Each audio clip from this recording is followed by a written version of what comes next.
Sensation le MAG, avec le soutien du Fonds citoyen franco-allemand. Bonjour à tous et bienvenue dans le MAG Essonne sur Radio Sensation, un MAG spécial enregistré au festival Les Primeurs de Massy. Et nous sommes aujourd'hui avec Alexia Grédy, bonjour. Bonjour.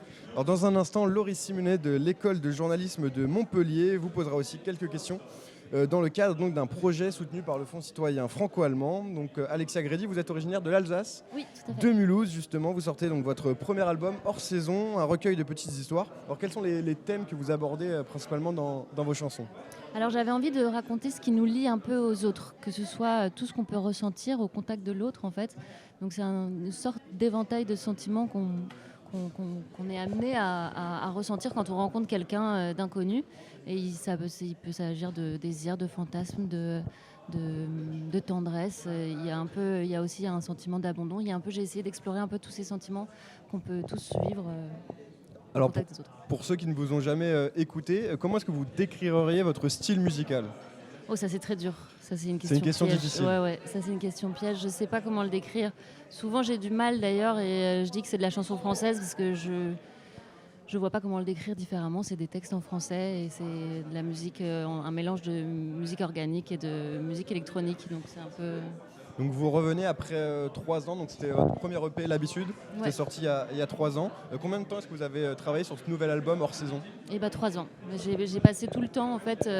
Et même j'avais déjà écrit certaines des chansons de l'album quand j'ai sorti l'EP. Donc non, j'ai passé je pourrais même dire que j'ai passé plus de 7-8 ans à travailler sur l'album. Mais en fait, pour moi, c'était tellement important en fait, de sortir un album. C'était tellement.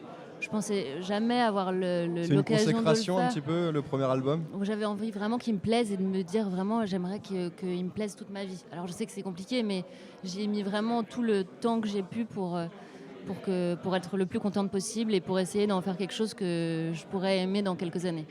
Donc vous parliez tout à l'heure de votre style musical. Est-ce qu'il y a des artistes qui vous ont particulièrement inspiré pour créer en tout cas votre style à vous ? Oui, il y a un album de The Good, The Bad and The Queen que j'ai beaucoup écouté quand j'ai enregistré l'album. Et c'est un peu tous les projets autour de Damon Albarn, de Gorillaz, que ce soit Blur. En fait, j'ai beaucoup écouté de rock quand j'étais adolescente. Donc je pense que s'il y a vraiment un artiste qui m'a le plus inspiré, je dirais que c'est Gorillaz, que c'est Damon Albarn, parce que il englobe plein de sons et plein d'époques que j'ai beaucoup écouté. Là, on parle de musique depuis tout à l'heure, mais vous, la passion pour la musique, elle est venue à quel moment de votre vie ? Est-ce qu'elle a été dès l'enfance ? Non, je dirais qu'elle est venue assez tardivement parce que je jouais un peu de guitare quand j'étais adolescente, mais je n'écrivais pas de chansons du tout et je pensais jamais en écrire.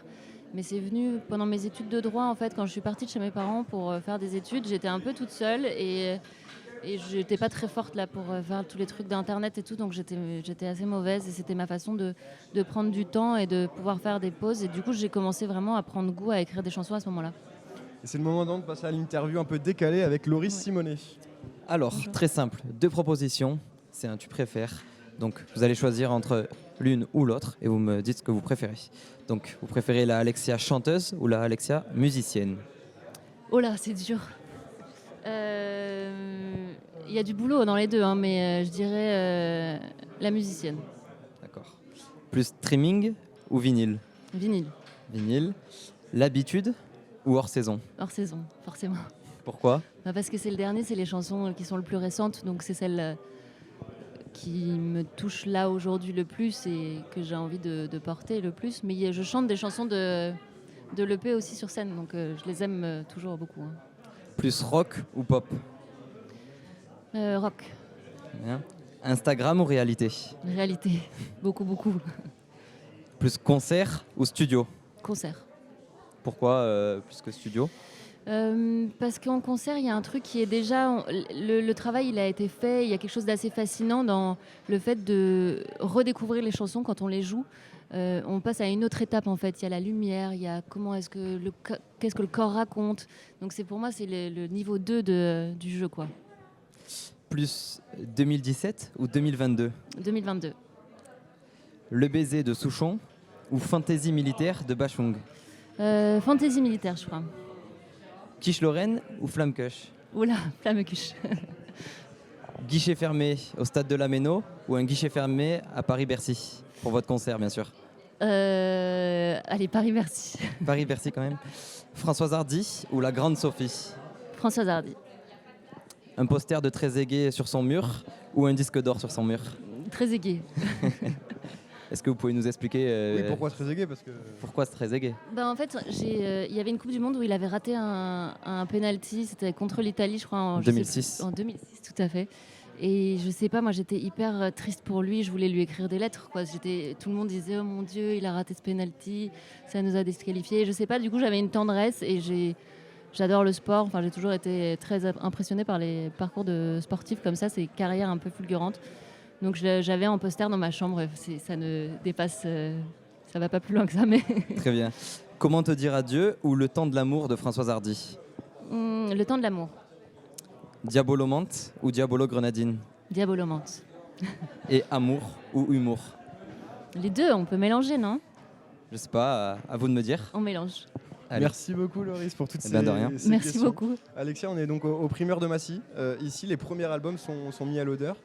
J'imagine qu'il y a un peu de pression lorsqu'on lance le premier album, puisque l'EP, c'était en 2019, donc. Après, il y a eu le Covid, Ouais. il y a eu peu d'échanges avec le public. Ouais. Là, finalement, 2022, on peut faire des concerts, on peut donc mettre son album finalement au contact des gens.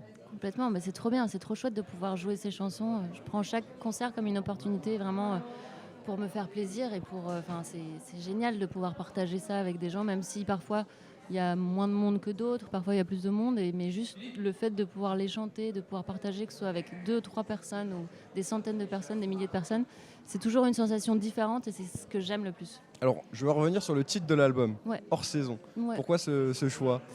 Alors j'ai eu envie de l'appeler hors saison parce que je me suis rendu compte que quand on vit quelque chose de fort, on dit tout souvent que le temps s'arrête. On dit qu'il y a plus de... Le temps se fige. Et en fait, je voulais regrouper dans l'album tous ces moments, toutes ces sensations, tous ces sentiments qui font que le temps s'arrête.